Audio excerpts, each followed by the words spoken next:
Next proclamation is to designate January 19th through 25th, 2020 as Teen Cancer Awareness Week. And joining us is Sharon Ferraro with the Bite Me Cancer Foundation. If you can come with, you're coming on down. And this was requested by Supervisor Kathy Smith. Thank you, Mr. Chairman. Whereas the third week of January is designated as Teen Cancer Awareness Week by the U.S. Congress, and whereas in the U.S., more than 16,000 children under the age of 20 are diagnosed each year with cancer, and according to the American Cancer Society, 1 in 285 children in the U.S. will be diagnosed with cancer before age 20, and every day 43 children are diagnosed with cancer. And whereas teen patients often feel out of place in pediatric or adult cancer treatment facilities that do not provide for the unique clinical and psychological needs of adolescent cancer patients. And whereas many adolescent cancer survivors have difficulty readjusting to school and social settings, experience anxiety, and may face increased learning difficulties. And whereas public awareness of the unique struggles teenagers with cancer face is key to helping them fight this disease, now therefore be it resolved that the Fairfax County Board of Supervisors, on behalf of all residents of Fairfax County, does hereby proclaim January 19 to 25 as Teen Cancer Awareness Week in Fairfax County, and urges all residents to increase their awareness about teenage cancer, including research, early detection, causes, and effective treatments. I so move. I'm happy to second that along with Supervisor Harity. Discussion? Supervisor Smith? It's so good to see you again. It is an important thing that we recognize, and I know your family experience with Nikki when she was in high school and coming up with the Bite Me Cancer. You prepare packets for teenagers and kids that have cancer, and it's really important that we recognize this and we talk about it and raise that awareness in the community. So thank you for being here. Thank you. Other discussion? I too want to thank you, particularly for providing support for our teenagers, because there are a lot of groups out there helping to fight cancer, but the challenges that our teenagers face in particular are different than many other people who have cancer, and I appreciate all that you do for them. So it's been moved and seconded. All those in favor? Aye. Any opposed? That motion carries. And Sharon, would you like to share some thoughts with us, please? Yes. Thank you, Supervisor Smith, and all of you on the Board of Supervisors for this special proclamation. With us, we have my husband, Michael, and Brian Kincaid, who works in the Government Center and is on our Board of Directors. And he's a cancer survivor himself.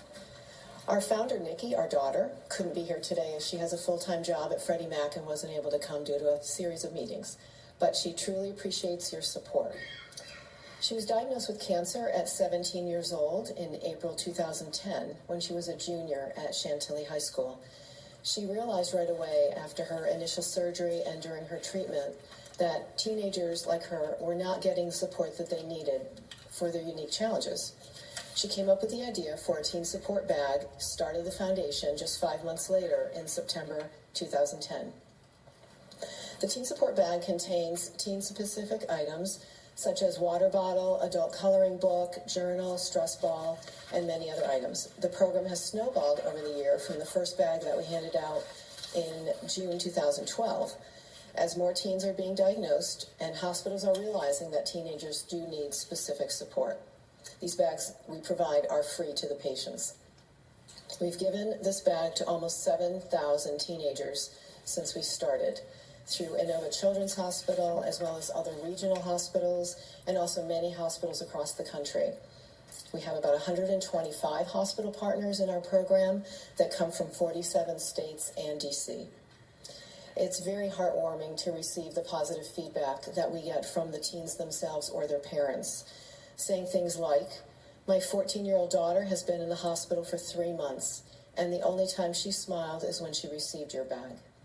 Or, "I'm 18 years old, and I had a 5-hour cancer surgery yesterday, and the only support I found was when your bag was given to me."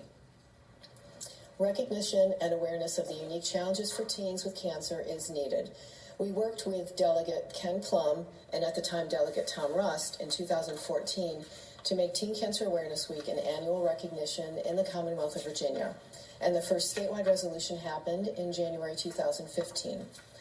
Teenagers dealing with cancer should not be bullied, but some are. Teen cancer patients are hoping to be more independent, not less. But now they have to be with their parents and others for more appointments, treatments, recoveries, etc. They also want to be with their friends and play sports and learn to drive and even go to college. But they can't do many of the, quote, normal things. And they are very aware of the seriousness of their cancer situation. Bite Me Cancer has recently reached the milestone of raising $1 million, and much of that money has gone towards the Teen Support Bank program. We are an all-volunteer organization, and we continue to be grateful for every dollar and every volunteer hour given to us by supporters. It is amazing to us still how Nikki's idea and her continued commitment and dedication has made such a big impact across the country in helping teenagers who are dealing with cancer. She still must deal with her own cancer situation, taking oral chemo pills every day, which she has had to do for over 5 years and will have to continue, but she's doing great. When Nikki formed Bite Me Cancer, her mantra was, anything is possible if you just believe.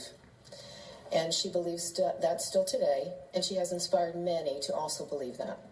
So thank you very much for your support of Bite Me Cancer and of teenagers battling cancer by recognizing Teen Cancer Awareness Week. Thank you. Thank you very much, Sharon, and please pass along our thanks to Nikki and all those who work on behalf of the foundation doing powerful work. So thank you very much. With that, Supervisor Smith will join me for a picture.